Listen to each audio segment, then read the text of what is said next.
Hello, good evening everyone. I'm Paul Kagebein at the Garland County Library, and I'm here this evening with Charlie Moore, who's the founder of the Highlands Folk Project, and we're here to present to you the second installment in our virtual Highlands Folk Project series. If anybody has any questions or comments, you can just drop them there in the comment section and I'll read them off to our guest, Charlie Moore. So Charlie has a ton of music to show and discuss tonight, so I'm going to go ahead and let you take over, Charlie, and good luck. Okay, thank you, Paul, and welcome back, everyone. I know a lot of you were joined us last month, and I appreciate all the comments and encouragement that we heard from you all. It seems that our little program, which was intended for the Garland County, Hot Springs, Arkansas area, has extended out a bit. We have viewers from all over the United States and the Netherlands now, and I've been fortunate to make some nice acquaintances in preparation for this. Along those lines, Paul, I think what we should do is let some of the folks that have not been in Hot Springs or are not in Hot Springs see a little taste of what Visit Hot Springs has to offer. So if you could run that little clip, it takes about a minute or a minute and a half. I think you will enjoy it, and we'll look forward to seeing you live in Hot Springs. Hey everyone, it's Havila, and I'm here in Hot Springs National Park, Arkansas. I am on West Mountain, just above the downtown area. Behind me is the North Mountain and the Hot Springs Mountain Tower, which is what we're going to be visiting today. Let's go check it out.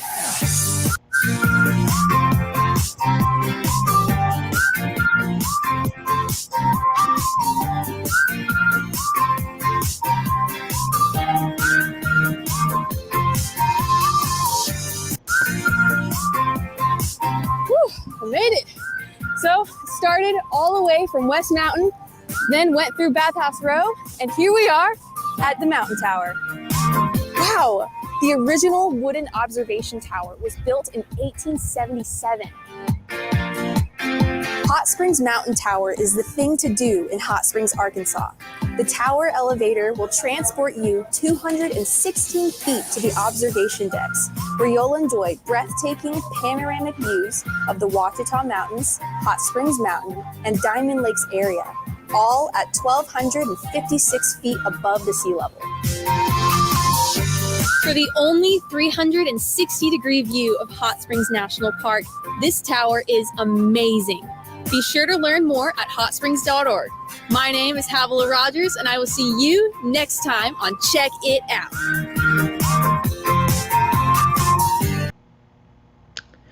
Well, just as Evelyn said, there's a lot to do in Hot Springs, but tonight we need to get started. We have got a jam-packed program for you tonight. In researching for this, we got started and decided that we do want to salute Black History Month now, and I have been able to work with some folks in North Carolina at the Public Broadcasting Service there who are going to share some videos with us.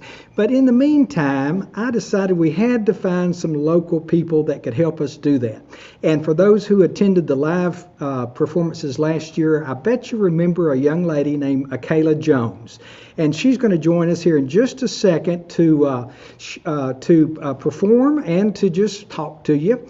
And we're talking about old-time gospel church hymn music. So, Paul, if you could roll Akayla's intro, we'll get started right away.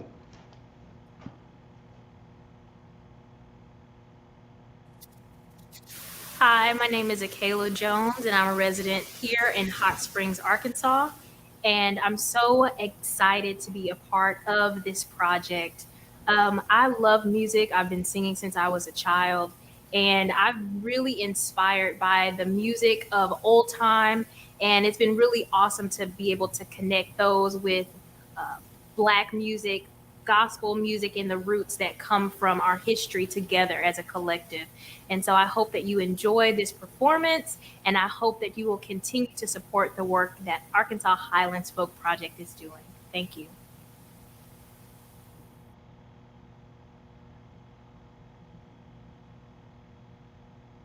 Okay, and now Akayla will perform two gospel songs, which I know all of you already know, and she does a wonderful job. So, Paul, if you'll roll her a cappella renditions I think we're ready. My latest trials now have passed, my race is nearly run. My longest trials now have passed, my triumph has begun. Oh, come, angel band, come and around me stand. Oh, bear me away on your snow white wings to my immortal home. Bear me away on your snow white wings to my immortal home. Oh, bear my longing heart to him who bled and died for me, whose blood now cleanses me from sin and gives me victory. Oh, come, angel band, come and around me stand. Oh, bear me away on your snow white wings to my immortal home. Bear me away on your snow white wings to my immortal home. I looked, oh Jordan, what did I see? Coming forth to carry me home. A band of angels coming after me, coming forth to carry me home. Swing low, sweet chariot, coming forth to carry me home. Swing low, sweet chariot, coming forth to carry me home. Oh, come, angel band, come and around me stand. Oh, bear me away on your snow white wings to my immortal home. Bear me away on your snow white wings to my immortal home.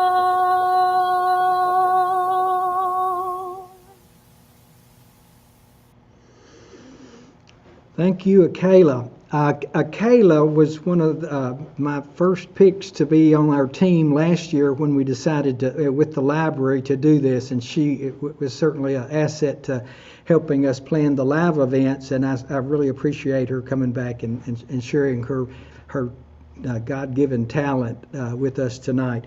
We're going to move along now. As I mentioned, I've got permission from the producer and director of a program that's been running. This will be the 5th season on North Carolina Public TV. It's called David Holt's State of Music, and David Holt is one of the first banjo players I found on the internet, and believe it or not, this was the first lesson that I had. It's a DVD from David Holt, and you notice how young he is here. He's been doing this a long time, and he's a great preservationist. All of his programs are giving recognition to the true old timers in the Appalachians and throughout the South that made distinct contributions to not only that music but the music we enjoy today. So now we're going to play a preview. It's about a 5-minute preview of 2 of David's seasons, and it's just a little hodgepodge of a lot of things that you can find on David Holt's program. If you are a member of the Passport program with Arkansas PBS, you can find those programs available to see. So, Paul, if you would run the David Holt's preview section, sit back and enjoy kind of an introduction to old-time music.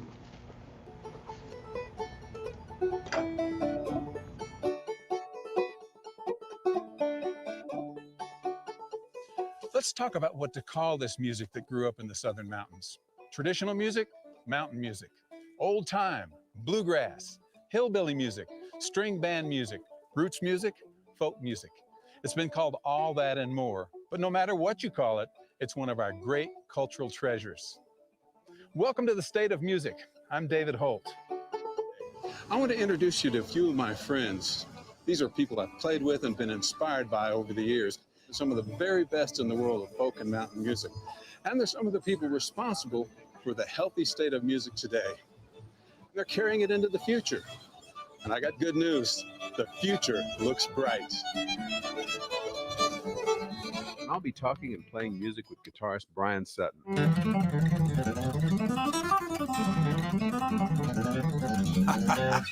But, you know, you would think your muscles would just be like a knot by the time you finish that. So how do you keep that from happening? The banjo is featured in a session with breakout star Rihanna Giddens. Mistress, oh mistress, I will go.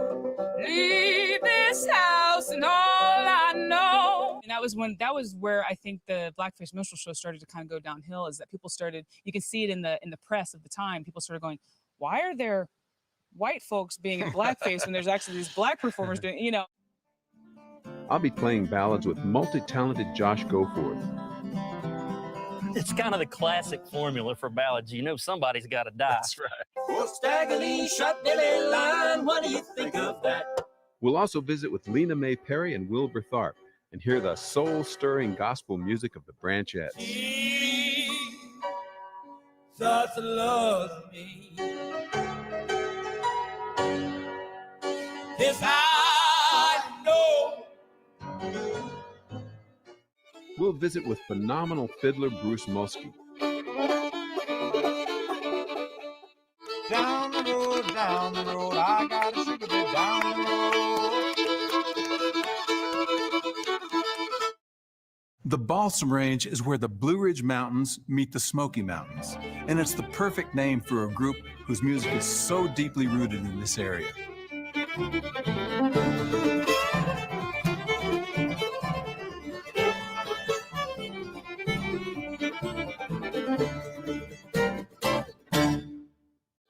Most of the South's old cotton mills fell quiet long ago, but we filled one of them with music.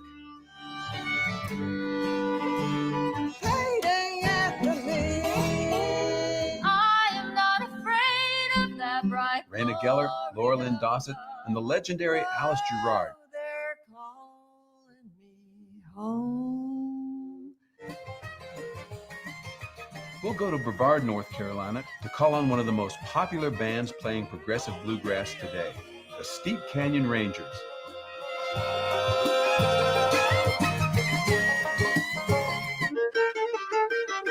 Members of this band bring some unusual skills to their roles. John Henry went into that tunnel. Amethyst Kia brings a big voice and youthful perspective to traditional songs. We're gonna let darling cover it down. Jeff Little will show us that the piano can be a fabulous bluegrass instrument. Wayne Henderson will reveal some of his secrets as a maker of outstanding custom acoustic guitars. Moonshiner was some akin to us. Wasn't worried about him. But that stranger wanted to see my guitar. Roll on, buddy. I don't roll slow. What's a mipso? Well, here's a clue. It has 8 hands, 4 voices, and lots of creativity. And sing holy, holy, holy as I make my journey home. We meet Jens and Uwe Kruger, and learn how two Swiss teenagers became masters of American traditional music. We got a manager and they put us on a tour, and we didn't like that as much as being street musicians.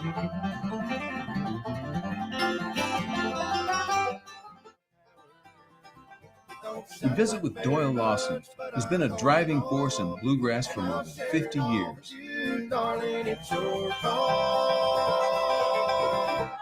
We'll also visit St. John AME Zion Church, where the Unity Choir gets closer to God by raising the roof.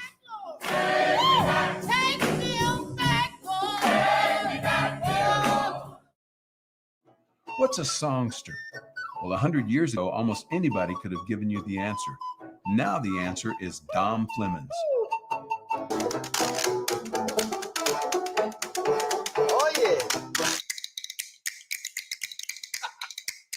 Join me for David Holt's State of Music.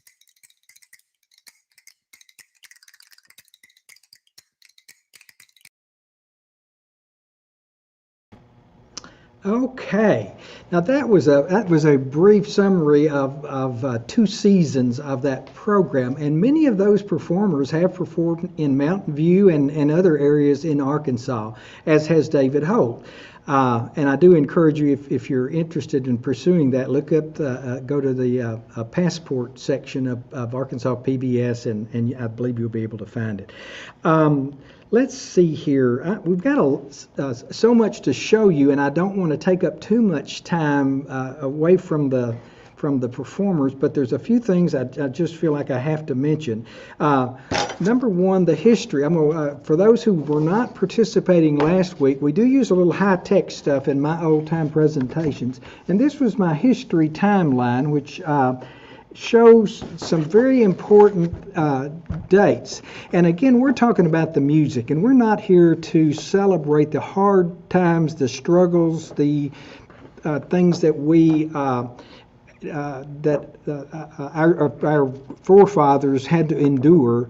We're here to appreciate the outcome of those struggles and the contributions that so many folks have made to the music that have not necessarily been recognized and are beginning to be recognized prominently now. If anyone has it's a little bit more high-tech, if anybody has a question or a comment you'd like to share with me and or the group, if you would, this is pretty high-tech, I know, and I'm having a little hard time getting that's our email address, Arkansas Highlands Folk Project @gmail.com. You can email us there, and we will respond to your question or your comments at the appropriate time. So there, if you can see that. The next thing we're going to do is actually go a little bit deeper with David Holt. He has a wonderful interview with Rhiannon Gibbons, who is a remarkable young lady who was actually a founding member of the Carolina Chocolate Drops. And she was mentioned in that preview, and she has been a preservationist, and one that her mission is to show the contributions of African Americans to this music and to recognize that it's okay to play the music. It's okay to celebrate the talents that our forefathers brought here, and recognize the struggles that came along with that. So Paul, if you would roll that, and after we get through with this one, we will let Paul have a chance to tell you guys what I have failed to tell you. So let's roll this one with David. What gives Southern music its distinctive sound is the blending of music from the British Isles with the music of Africa. Now, that began to evolve in the 1800s in the South and has affected American music ever since. Black string bands featuring banjo and fiddle have been playing in the South since before the Civil War. The Thompson brothers from Mebane, North Carolina, carried on that tradition into the 21st century. Luckily for us, a group of young black musicians was inspired by the Thompsons and started the Carolina Chocolate Drops. The group has been wildly successful, due in large part to the talents of Rhiannon Gibbons as a singer, banjo player, and fiddler. Today, I'm meeting Rhiannon here at the historic Horn Creek Farm in Pinnacle, North Carolina. You know, I think most people think of the banjo as the quintessential American instrument, but tell us about it coming from Africa. Well, there's a lot of string instruments, lute instruments in West Africa, and so when Africans came over to the Americas, they either brought the instruments or the memory of the instruments with them. And in the Caribbean in particular, that was the first sort of meshing of Anglo and Celtic and African sort of cultures, music, and dance. And so the instrument that sort of came out of that synchronization, we now call the banjo, and it traveled up to North America with the slaves and became a well-known plantation instrument. So first, say 100 years of its existence in the Americas, it was known as a black instrument, and that's how people considered it. And then how did it get into the white community? Well, in the 1840s and 50s, some entertainers started to look at the banjo and go, that's pretty cool. And one in particular, Joel Sweeney, which we know as maybe he wasn't the first white man ever, but he was the first that we know of to pick it up. He made some changes to it, whereas instruments before would have been more handmade, sort of gourd type instruments. He made some changes to it, and also his colleagues, one thing being the wooden rim. And so they started to take the banjo out, performing with it all over the country. They went to the UK, they went to Australia, they went to Europe, and spread it around the world. Yeah, they did. It was the first really American cultural export, like 100 years before rock and roll. And one of the reasons why we don't talk about this is because they were doing it in blackface. It's part of the minstrel show. And that's, for various reasons, that's a really hard thing for us to talk about. It's a lot of negativity that goes along with that. But you also have to look at the fact that it was the most popular form of entertainment in America for over 50 years. Yeah. I mean, it's at the root of our culture, music, dance. It's what started Broadway. It started everything, syncopation. There really was not much syncopation in American music then. Give us a little example of something, and I'll play the bones. Yeah, so this was originally published in 1855, the very first banjo tutor called the Briggs Banjo Instructor. So this is a little piece from that.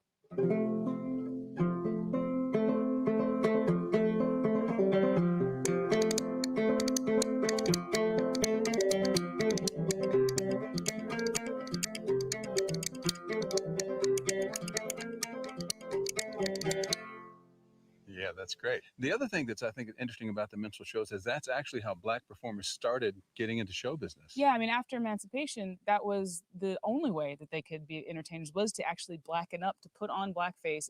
Sometimes the blackface was lighter than their actual skin tone, but that was the only way that they could get into the entertainment industry. And that was a really great industry for a lot of African Americans, because of just if you had ability, you could get into it. As long as you blackened up, you could do it instead of so many of the other things that were sort of closed to them. So that was definitely a way to make a living. And when white people actually saw black people performing and saw how talented they were, they just wanted to see more.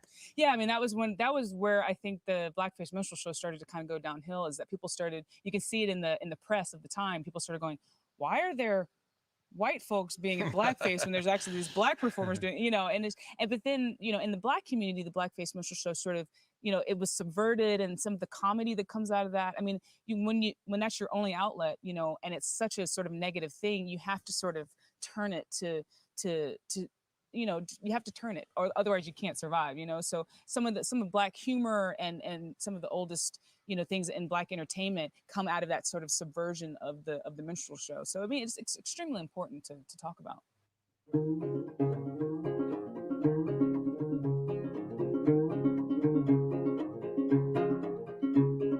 George Buck is dead. Last word he said, don't you put no shortening in my bread. George Buck is dead. Last word he said, don't you put no shortening in my bread.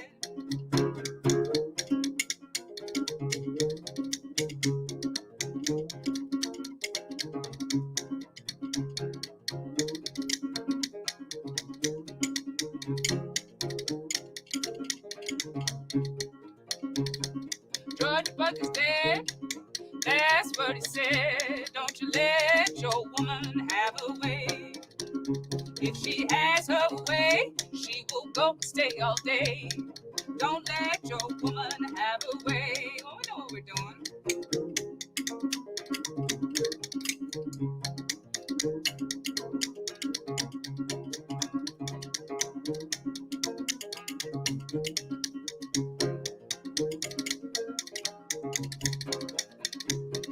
Down the line, down the line, down the line, I won't see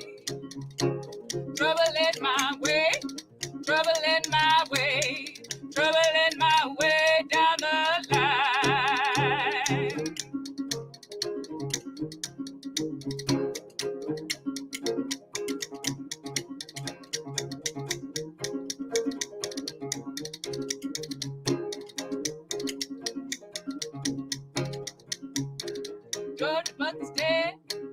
That's what he said. Don't you put no shortening in my bread. Don't you put no shortening in my bread. Now, don't put no shortening in my bread.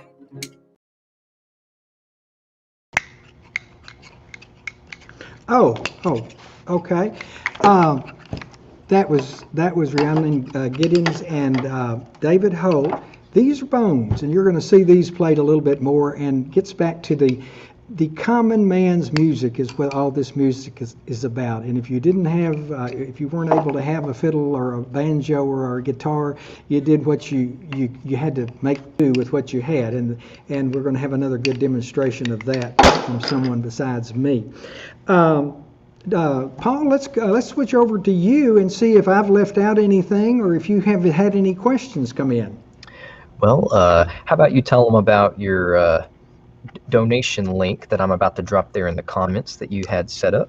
Okay, we do have a tip jar that he's going to drop in, and if you're so inclined, this is a tough time for entertainers, and we started it last month, and I want to thank those who made a contribution to it there. We're going to accumulate that, and as time goes on, any musicians that are recommended that are in need, we will distribute money out of that.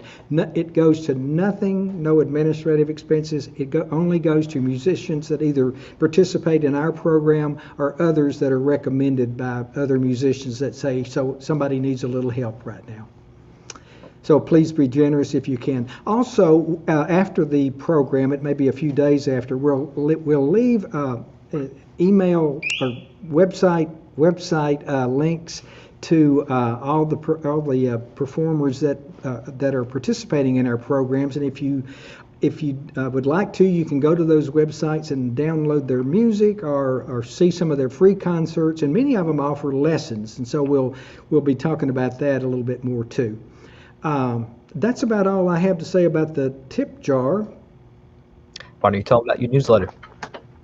I'm sorry? Why don't you tell them about your newsletter? Oh, okay, very good. And this gets back. Let me get my high-tech stuff up here again. If you want to be on our email list, we don't have a website. All we have is our email. And if you have a question at any time and you want to send it to us, you can do it at Arkansas Highlands Folk Project. And also there will be a link on there for the tip jar if you want to later on, if you'd like to add something to that to help some of the musicians. And we just keep you posted on what's going on locally and also what's going to be coming up on our next program, which, Paul, I think it's the March the 30th. If you're March 30th. Okay. It's the last Tuesday of each month until Paul says that we're not going to do it anymore. So far, we really do appreciate the encouragement that you all have offered us. Yeah. And until one of the two of us gets tired of them, we'll keep them going. That's right. Okay, sounds good. Let's see, what should we do next? We've got so much, and I will mention this. I had a nice visit from Larry Wilson from Hot Springs Village, our neighboring city, and he is planning a Arkansas Heritage Festival. It's the first one, and it's going to be held between August 27th and 28th. It's a 2-day festival, and he's got big plans, and he's got the Arkansas Heritage, several heritage groups who are helping sponsor this. It's going to be a big thing. So keep an eye out for Larry's news on that coming up, and I'll keep you updated as well. Now then, we're going to kind of change pace a little bit. This is a family group from the Mountain View area. They are actually from Batesville, and we've had a little technical difficulty with some of the music that I wanted to use, but tonight we're going to hear Caroline and Emma do an a cappella piece that is just beautiful, and they've just gone off to college. This was actually recorded about 8 or 9 months ago, but they went off to college in Mississippi, and then Mom and Dad are kind of lonesome. But anyway, I want to introduce Caroline, Emma, and Stacy, and the group's name is Love Holler. We're two sisters of County Clare, oh, the wind and the rain. One was dark and the other was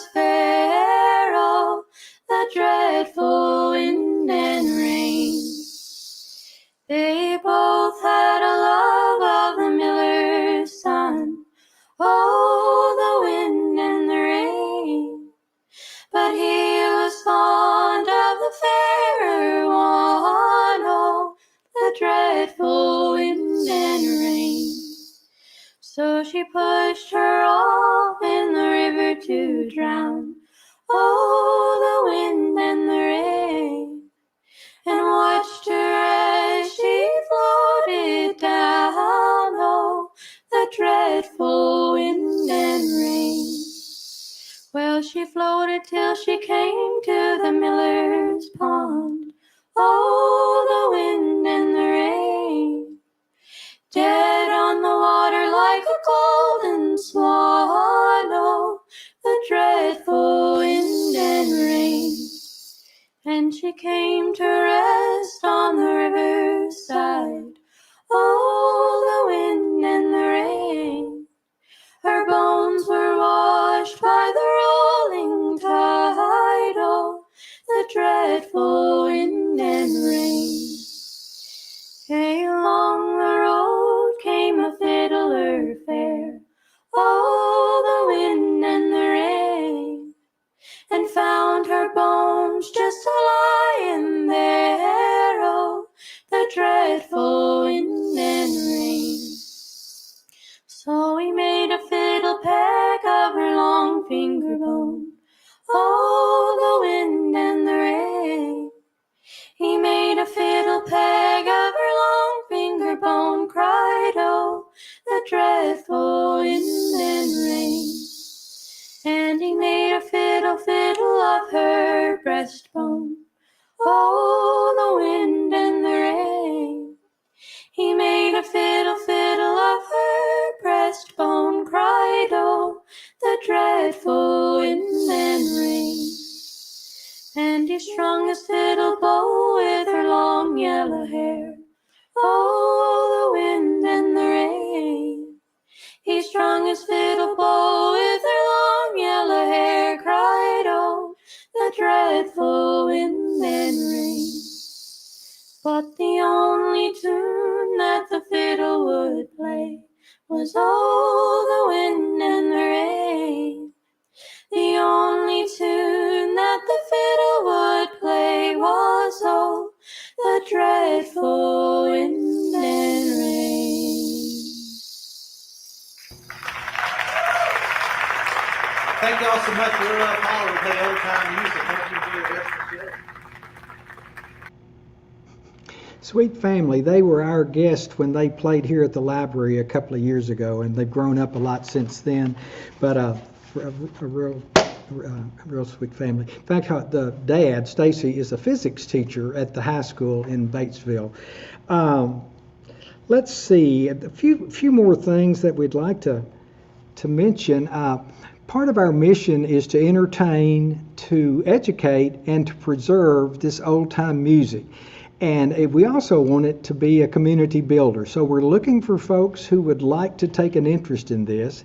And there are a lot of ways you can do that. Number one, we'd like to uncover some of the history of the music in the Ouachita Mountains, which often were referred to as the Southern Ozarks in the early days. And my theory is that they couldn't spell or pronounce Ouachita, so they just said Southern Ozarks. And it's pretty it's somewhat documented that was the case. But if you have any recollections or have any old photographs or journals or anything that gives a hint that there was some old-time banjo, fiddle, or primitive music with bones or whatever, I would love for you to get in contact with us. After the last program, a gentleman here in town called me and let me know that his great-grandfather was a well-known fiddle player, and he was poor as he could be, worked in lumber camps, and he was a saw filer, which would sharpen the saws at the sawmill. But boy, in the evenings and on the weekends, he would be with a group and was a fiddle player. And just little bits and pieces like that let us know that the music was in our area. This was in southern Arkansas and northern Louisiana that he was referring to, but I'd love to hear more tidbits of information that might give us a little more direction. The other bit is a lady named Emma Dussenberry, who lived in poverty and deep in the woods with her daughter in the she died in the late 40s, I believe it was, but she was one of the most recorded ballad singers, which that song that Caroline and Emma just performed is a ballad, but one of the most recorded ballad singers in the Library of Congress recordings. And how small this world is. I had a call today from a young lady in Pittsburgh, Pennsylvania that's doing research on Emma Dussenberry because she's noted at the Library of Congress and they're trying to get more information, and she and I are striking up a dialogue to try to give her what I have found out. As has Larry Diggs here in town, our folklorist, is also knows a lot about the Emma Dussenberry story, and we may use that because that's a real telling story of the common person who performed the music for the love of the music and never was compensated at all. But that's kind of the history of folk music. Okay, let's move on to another young man who's going to he's going to educate us and entertain us. His name is Jake Blunt. He attended Hamilton College in upstate New York, and I found him on some videos, and I contacted the college because I saw a video of him making a presentation at the college when he was a student. And we're going to play that, and then the song that's connected to that, the audio drops off. So I've got another song that I'm going to have Paul play that he does. But first, let's go and listen to Jake Blunt as he addresses a crowd at Hamilton College. I'm here to talk to you all about Appalachian old-time music. I'm willing to bet that label doesn't mean very much to a lot of people in this room, but I'm also willing to bet that everybody here has encountered old time in some way, shape, or form during their life. Finish this lyric for me.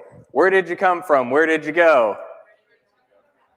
Right. Raise your hand if you remember this melody. This is for the old folks. Do do do do do do do do do do do do do do. There we go. I didn't have to get far.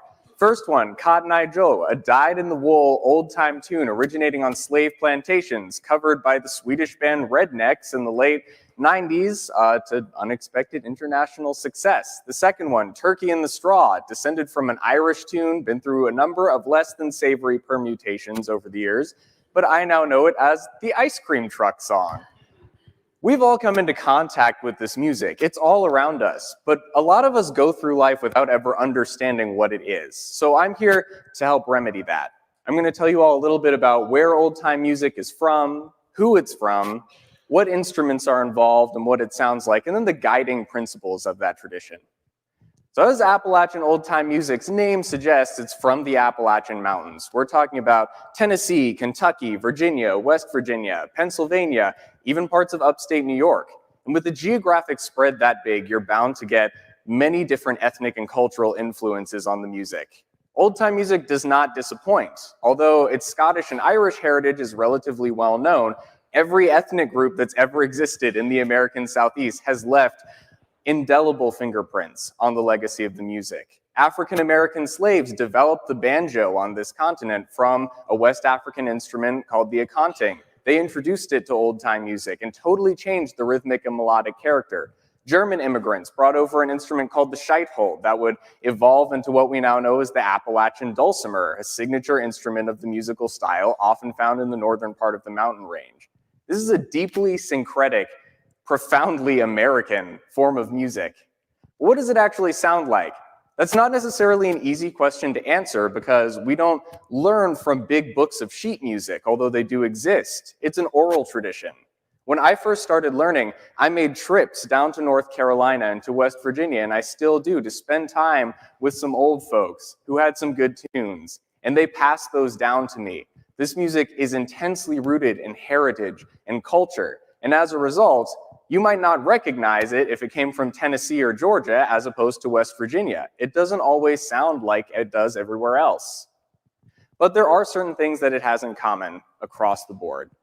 You can look for a fiddle or a banjo, or perhaps both, as the leaders of the ensemble. The music is hot, it's rhythmic, it's fun. But beyond that, it has a number of traits that are not shared by other genres that tend to have similar instrumentation. How can you differentiate it from Celtic music, from bluegrass, from honky-tonk, or from modern folk? I'm going to tell you a story to illustrate it. This fall, I set foot on a 135-foot, two-masted, nine-sailed steel brigantine called the Ssv Robert C Siemens. We sailed 2,500 nautical miles from American Samoa to Auckland, New Zealand, and along the way we stopped in Vava'u, Tonga. Now, an old man walked up to our ship while we were in port and told us he was a teacher at the local middle school and wanted to bring his navigation students to see our ship. Needless to say, we said yes, and we wound up with 20 to 30 Tongan school children on our boat for dinner that night. One of them played guitar in the local style, and I taught him an old-time tune, and before you know it, I had these 10 to 15-year-old school children from the South Pacific singing along raucously to a song about moonshining in Georgia. If that wasn't enough, I took them off the ship onto the pier, a big sandy area lined with red and blue shipping containers, paired each one off with a member of the ship's crew and called a square dance. And immediately, all of the awkwardness and tension that comes with meeting someone across that kind of cultural and linguistic barrier fell away. They even renamed our ship. The Ssv Robert C Siemens became the University He Wahanoa, the floating university. I tell you this story to illustrate three key concepts of old-time music. The first is that it's community building and community-based. This music developed at slave frolics, at workings, where Appalachian people would get together and shuck their corn, weave their baskets, and close out with a dance. That's the second characteristic. It's dance music. It's fun, it's funky, and you want to get physically involved. Which brings us to the third characteristic. It's participatory. People clap, they stomp, they shout, whoop and holler, and they sing. And very few people manage to listen very long without learning to play an instrument themselves. And that has a profound impact on what the music looks like in the modern age. We revolve around festivals like many other music communities do, but ours don't look a whole lot like anybody else's. Instead of booking performers and setting them on a stage and watching, we tend to just gather in a field somewhere under tents and play music together. It's a fantastic experience. You meet people from all over the world, and they carry that jam building, community building ethos back to wherever they go. And now more than ever, it's critically important that we all become aware of these community building, connection building traditions that we have. We become aware of what we have to offer other cultures and what other cultures have to offer us and have already offered us. It's crucially important that we learn to build those friendships. But now I've talked your ear off. I did bring a fiddle today. Okay, that as soon as he picks up his fiddle, the audio cuts off in the room, and you can barely hear him. So I picked up another piece where Jake is playing, and this is also a little teaser for something to come later too. Jake and his group, which is called the Moose Whisperers, are playing in a competition at Clifftop in West Virginia, and this was in 2018, I believe. Actually, the group has won it as the top traditional group, and he has won individually the top honors for clawhammer old-time banjo player. Very talented young man. I've not met him, but I'm going to. So, Paul, if you could run the tape of the Moose Whisperers, and you can let me kind of introduce those. That's of course that's Jake on the banjo, Matthias is on the fiddle, Ben Nelson's on the guitar, and Johan Miller is on the bass, and they're playing Lost Indian, and this is at Clifftop 2018. A crowd of about 3,600 people, old-time folks, show up every year and have for the last 30 years to watch this music for about a full week, almost 24/7. So Paul, if you'd run that one, let's listen to this.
Okay. All right, Jake Blunt and the Moose Whisperers at Clifftop. In just a moment, we're going to move on to another local group, and it's another experience I had last week that I'll describe here in just a moment. But for those of you who may be attracted to learning how to play something, as you saw David Holt playing the bones, we'll see some folks playing the spoons. There are so many instruments that you can learn to play. Here's a banjo ukulele back there, and it's played like a ukulele, but it's becoming very, very popular. And of course, the washboard is underneath that, and anything that makes some rhythmic music or percussion music works. And one thing about our public library is if you want to learn how to play the fiddle, well, by golly, they have something to help you with that. This can get you started. If you want to play the ukulele, play the banjo ukulele, this will get you started. Here's a book on guitar, and it goes on, and also books on songwriting and singing. So check out that. But the other thing is on Google, there are many ways of getting beginner lessons or introductory DVDs. It's not expensive. In fact, much of it is free to get started to see if you really are going to stick with it. So any instrument you want to do, if you'll Google lessons for that particular instrument, or if you have trouble with that, just text or just email the Arkansas Highlands Folk Project, and I can put you in touch with some folks that will be happy to help you. And speaking of help, I have had so much help in putting this together, and it's been a great pleasure. And now we're going to go to a local church in Hot Springs, Arkansas. This was recorded, and it was recorded with a iPhone, and that's all. And it was recorded a week ago Wednesday, or maybe it was 2 weeks ago Wednesday, when it was the weather was turning to ice and snow, and I asked Marcellus Weatherspoon if I could join him for the practice, and he allowed me, but the weather was horrible. So let's just roll that. Let's roll that segment of Marcellus and the choir, and he'll introduce everyone there. Hi, folks. This is Charlie. I am with Marcellus Weatherspoon, and we are at choir practice. And he let me barge in. And Marcellus, I'd love for you to introduce the choir, and thank you for being a part of the Arkansas Highlands Folk Project. Absolutely. So glad to be a part. Again, my name is Marcellus Weatherspoon, and I'm the minister of music here at Living Waters Church of God in Christ. This is just a small group of our singers. We have 2 altos here today, Miss Pam Atkinson, Miss Gwen Johnson, and then we have the soprano, Miss Ellen Lemons, and then yours truly, I sing tenor. Just out of obligation, I'm really a baritone, but I sing tenor just so we can have that note. Then Mr. Luan Lambert is our percussionist extraordinaire. So it's just a skeleton crew, but the Bible says where 2 or 3 are gathered together in his name, that he's in the midst. So we pray that God is in the middle of everything we sing and everything we do. It gives glory and honor to him. Well, along those lines, this small group will certainly, in just a moment, you'll see them make a wonderful, joyful noise. And if I turn the camera off, you would think there's a whole lot more than just this small group singing. It was wonderful. Okay, we'll play some of their music here in just a second.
Okay. That was a wonderful experience to be with them that evening. And again, the weather was bad. Pam, who was in the Aqua hospital scrubs, as soon as the choir practice was over, she had to head to the hospital to spend the night so that she could be assured of being on duty the first thing the next morning, because they were expecting ice and snow. So in any case, I want to really thank Marcellus and the gang there for welcoming me in, and it was a blessing to me just to be with them. Thank you, guys. Let's see what else we've run. I think Paul has given me the okay for us to go over our hour, and we've got some other good things I think you will enjoy. We're going to go back to David Holt's program and visit with some of his friends again. And the last song we're going to play is one you just don't want to miss. It's one that we all love, and gets the hair on the back of your neck to stand up. So don't miss the last tune. Paul, if you would now run our Arkansas Traveler. This is a young lady from Nashville, and we talk about, we'll call her the Hillary Klug Trio, and I'll explain that in a moment. But if you could roll that particular video, we will enjoy Arkansas Traveler.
Okay, wasn't that fun?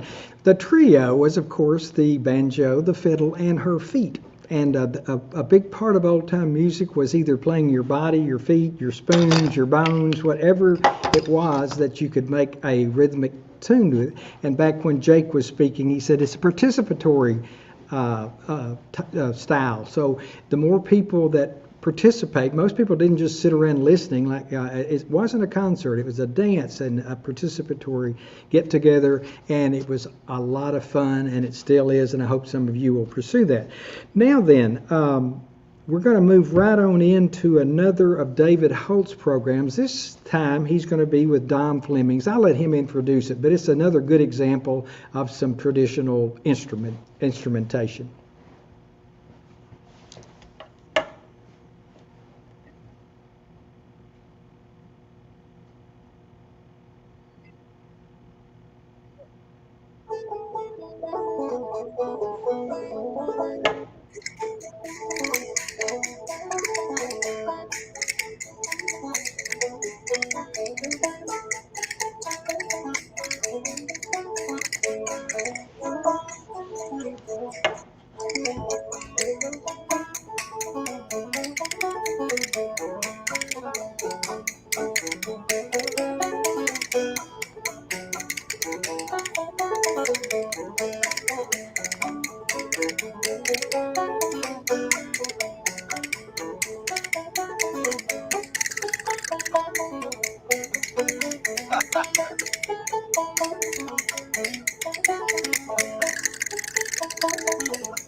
The bones. Now, where did you learn to play the bones? Well, you know, I learned to play the bones. First time someone gave me a set of bones was at the Mount Airy Fiddlers Convention. So right after I moved out to North Carolina, first Fiddlers Convention I went to was out in Mount Airy, North Carolina, in 2006. And there was a woman that I met there, an older woman who saw me playing the guitar, and she said, you know, the way you play the guitar, I think you got to learn the bones because they're part of the tradition. And then she That's right. You were very explosive with the guitar, waving your hand around. Yeah. And you know, and that was something that was, you know, I took the bones and I started learning them. I got a lesson from Matt Kinman, great old time musician. Got some lessons from Michael Baytop, who was a bones player up in Washington D.C. And from there, I just started kind of experimenting with different ideas of what rhythm could be in old time music, because there's this, you know, there's a neat counter rhythm that can go with a lot of old, syncopated rhythm all the way through.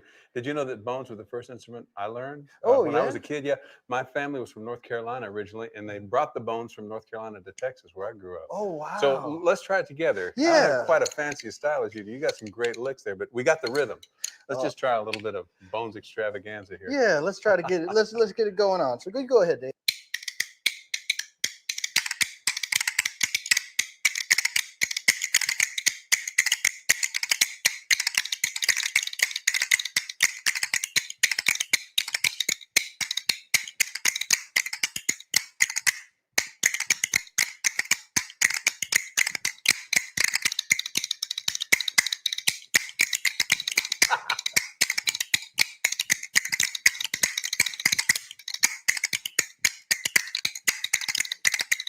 Well, I never went to college, never went to school, but when it comes to boogie, I'm an educated fool. Yeah, man.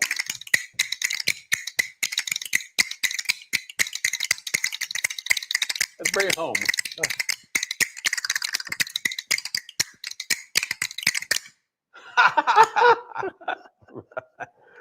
Oh, yeah. That'll leave them played. Mm-hmm.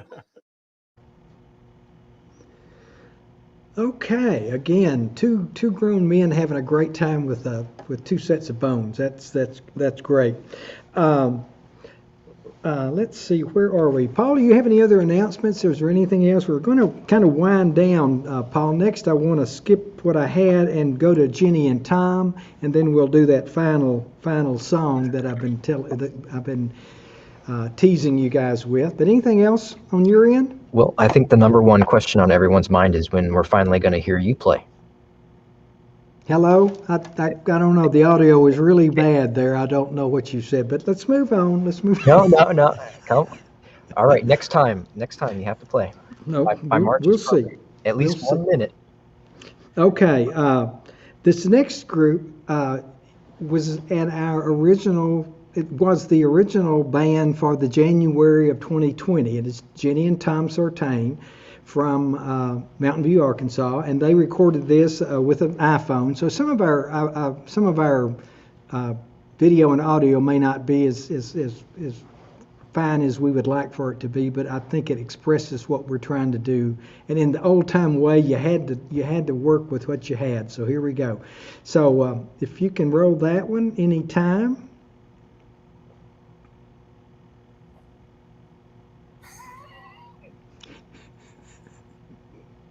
Hi, this is Jenny and Tom with the Arkansas Highlands Folk Project. Here to start off the second year, and we appreciate Charlie Moore and the Garland County Library for getting this program together, and hope you enjoy it. We've got three old-time tunes that we're going to play for you. The first one is called North Carolina Breakdown. It comes from Fiddlin' Arthur Smith, Tennessee. And then we've got two more old-time tunes that come from Henry Reed of Lynn, Virginia, in 1948. So anyway, hope you like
Thank you.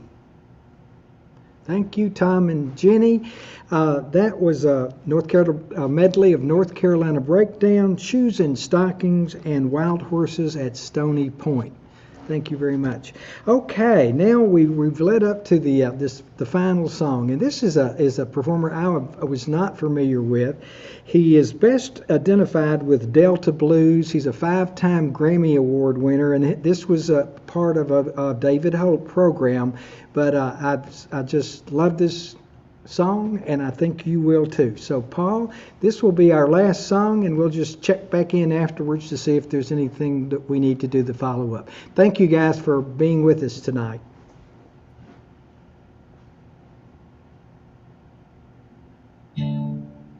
We're in Asheville, North Carolina, and here with our friend David Holt. Paul, if we could, let's skip that one and go to the one that's Keb Mo, please. We're going to come back next month with that previous one.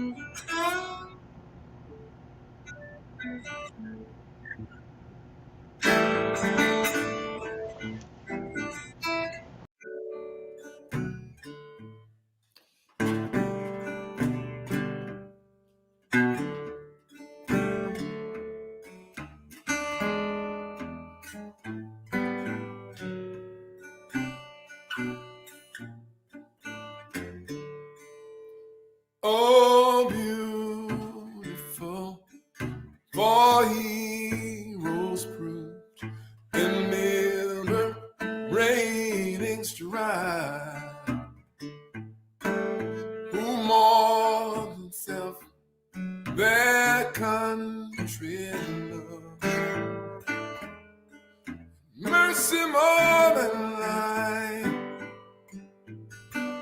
America.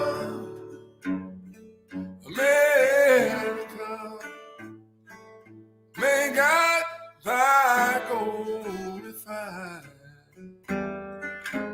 and may all success be nobleness, and every gain divine.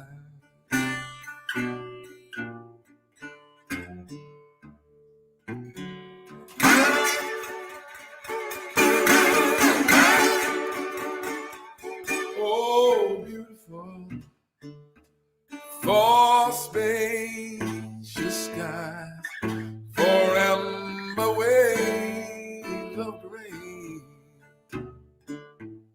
for purple mountains' majesty,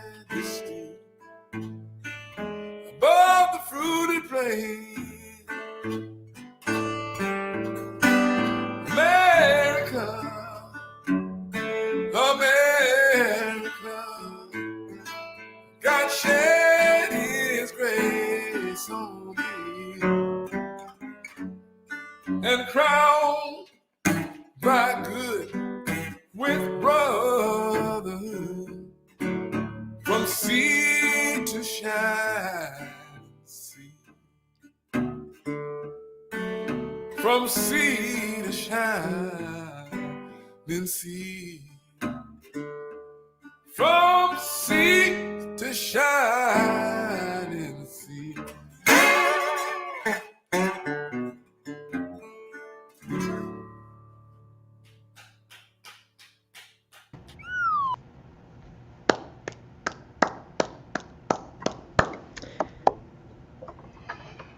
That was a good one to end on. Yes, I thought so too. I don't really have anything else other than mark your calendars for March 30th, and we will continue our exploration of this wonderful music genre and those who made it what it is today. We just got a comment from Cheryl Batts. Hello. Thank you for watching. Thank you. Wonderful lady. She says this last guy was on a series called Signed, Sealed, Delivered on Hallmark, and she loves him. Yes, he's impressive. He is. I was not familiar with him until I stumbled across some of David Holt's work. But Thanks, Cheryl. Thanks for joining us, and thanks all of you. And also, I noticed that there's a couple of things hit the tip jar. So if anyone is able and willing, drop a little in there, and we're going to just accumulate that until we have a needy musician, or we may use it to help bring musicians to our live program. One of those types of things. But thank you very much. I appreciate the library and everybody that's been so kind. We appreciate you, and we appreciate everyone watching. And one quick announcement: tomorrow night at 6 p.m. we have a program with Mary Zunick of the Cultural Alliance and the Sister City program. She's going to talk about the Sister City exchange program between Hot Springs and our sister city, Hanamaki, Japan. So tune in for that. And like Charlie said, the next installment of this Highlands Folk Project series is Tuesday, March 30th. So if you have anything for Charlie, sign up for his newsletter, and he'll get back to you then. Thank you. Thank you. Appreciate Have a good it. night. Take care.